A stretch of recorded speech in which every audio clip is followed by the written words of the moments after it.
Om Swastiastu. Suksesi atau pergantian kepemimpinan adalah hal yang biasa terjadi karena tidak ada yang kekal di dunia ini selain perubahan. Demikian juga suksesi kepemimpinan di Desa Adat Bubuk yang dilakukan setiap 5 tahun sekali ada pemilihan Kliang Desa Adat, Kliang Banjar Adat, dan Prajuru. Periode tahun 1990 sampai 2020 atau selama hampir 30 tahun, Desa Bubuk pernah dipimpin Kliang Desa Adat almarhum Iwayan Maswiasa. Suksesi kemudian berlanjut periode 2020-2025, Desa Adat Bubuk dipimpin oleh Inyoman Purwa Arsana. Masa jabatan Prajuru periode 2020-2025 sesuai dengan SK MDA Provinsi Bali nomor 477 tentang penetapan dan pengakuan Prajuru Desa Adat Bubuk Karangasem masa bakti tahun 2020-2025 adalah sampai dengan tanggal 27 September 2025 atau sampai dengan dikukuhkannya Prajuru Desa yang baru. Menindaklanjuti akan berakhirnya masa bakti Prajuru ini, Desa Adat Bubuk menyusun Pararem Ngadegang Kliang Desa dan Prajuru sesuai dengan amanat Perda 4 tahun 2019 dan Pergub 4 tahun 2020 serta Pesamuan Agung MDA Bali tahun 2021 tentang pedoman ngadegang bendesa adat atau Kliang Desa dan Prajuru Desa Adat serta awik-awik Desa Adat Bubuk. Proses pun dimulai awal Februari 2025 sampai dengan penetapan dan pengesahan Pararem ini dalam Paruman Agung tanggal 1 Juni 2025. Selanjutnya proses untuk mendapatkan verifikasi dari MDA Bali dan nomor registrasi dari Dinas Pemajuan Masyarakat Adat Provinsi Bali dilakukan sejak tanggal 3 Juli 2025 dan pada awal September 2025 diberikan verifikasi oleh MDA Bali. Kemudian tanggal 16 September 2025 diberikan nomor registrasi oleh Dinas Pemajuan Masyarakat Adat Provinsi Bali. Melanjutkan tahapan ngadegang atau pemilihan Kliang Desa, panitia telah bekerja secara maksimal dari mulai melakukan sosialisasi penjaringan sampai tahapan lainnya.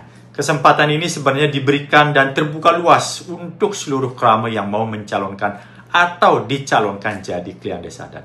Namun kesempatan yang terbuka luas ini tidak dimanfaatkan oleh kelompok yang selama ini tidak mengakui keberadaan Prajuru periode 2020-2025. Kelompok ini sebenarnya sudah menggadang-gadang calon Kliang Desa yang bernama Ikomang Sihing Budi yang akan bersaing dengan Inyoman Purwarsana.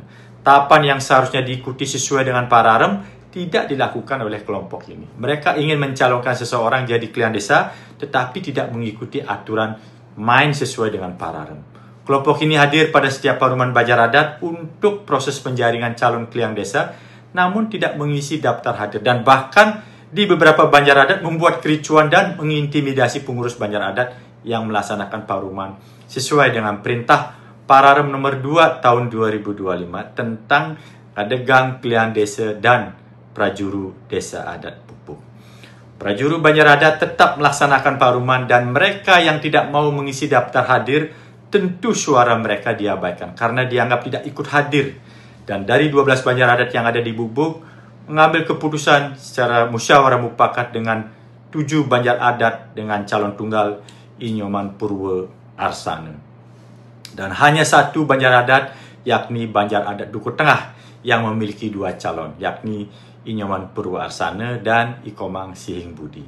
Paruman Keramang Arep, Paruman Nayaka dan IWB Purantara hanya ada 1 calon tunggal yakni Inyoman Purwa Arsana. Sedangkan 4 Banjar Adat tidak melakukan proses penjaringan yang secara otomatis kehilangan hak untuk mencalonkan Kliang Desa. Masalah mulai muncul karena calon Kliang Desa Adat Ikomang Sihing Budi yang hanya dicalonkan di Banjar Adat Duku Tengah tidak melengkapi berkas pendaftaran sebagaimana ketentuan Pararem sehingga sampai batas waktu sesuai dengan Pararem yang bersangkutan tidak juga melengkapi sehingga tidak memenuhi syarat alias TMS. Tahapan berikutnya tetap dijalankan panitia yakni tanggal 21 September diadakan Paruman Agung dengan agenda penetapan dan pengesahan calon Kliang Desa Adat menjadi Kliang Desa Adat dan dilanjutkan agenda pengesahan Prajuru yang telah ditetapkan oleh Kliang Desa terpilih. Ketika mengetahui agenda Paruman Agung yang telah mengundang lembaga adat dan perwakilan dari Banjar Adat maksimal 10 orang sesuai dengan ketentuan Pararem, disinilah mereka mulai memprovokasi massa dengan mengatakan kalau proses ngadegang harus dihentikan karena perintah MDA Bali. Surat MDA Bali pada nomor 607 tertanggal 18 September 2025 ini yang dipakai oknum-oknum untuk memprovokasi massa dan mengatakan Paruman Agung kita ilegal.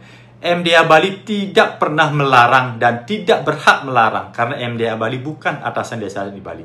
Yang dilakukan MDA Bali hanya menyarankan agar menunda bila masih ada pihak-pihak yang keberatan untuk terjaminnya keharmonisan di desa. Kami sebagai panitia tentu tidak pernah menerima keberatan dari pihak manapun terkait proses ngadegang ini. Karena sesuai dengan pasal 35 Pararem, bila ada yang keberatan pada setiap tahapan, bisa mengajukan keberatan ke Kerta Desa. Dan sampai tahap proses pejaya-jayaan dilakukan, tidak ada satupun krama yang mengajukan keberatan atas tahapan yang dilakukan oleh panitia ke Kerta Desa. Sehingga kami menganggap proses sudah dijalankan dengan baik sesuai dengan Pararem nomor 2 tahun 2025. Proses penetapan dan pengesahan klien desa dan prajuru di awal berjalan dengan baik dan lancar meskipun ada kelompok masyarakat melakukan penolakan dengan melakukan orasi dan sampai akhirnya mereka merangsek masuk dan membuat kekacauan setelah selesai penetapan dan pengesahan klien desa dan prajuru desa dan buku.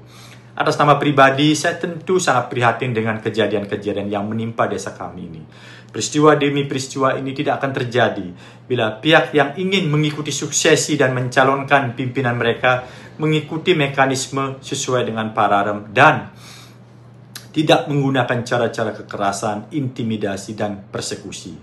Klien desa, klien Banjar, dan seluruh unsur prajuru adalah dalam konteks ngayah atau pengabdian. Jadi sangat tidak elok bila kita mau mengabdi kok justru saling berantem hanya untuk mengabdikan diri di desa.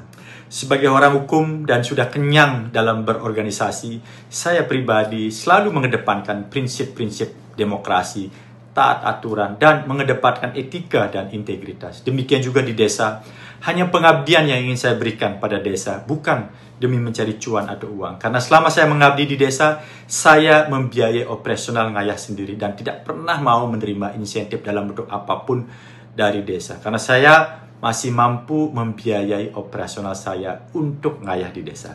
Terakhir, hanya sang waktu yang akan menjawab siapa yang tulus ngaturang ayah dan siapa yang bersikeras ingin berkuasa dan mencari uang di desa dengan kedok ngaturang ayah. Hukum karma pasti akan berjalan dan sejarah akan mencatat juga bahwa selama 5 tahun prajuru periode 2020-2025 sudah banyak melakukan perubahan dan pembangunan demi kemajuan desa adat Bubuk tercinta. Suksema. Om Santi Santi Santi Om.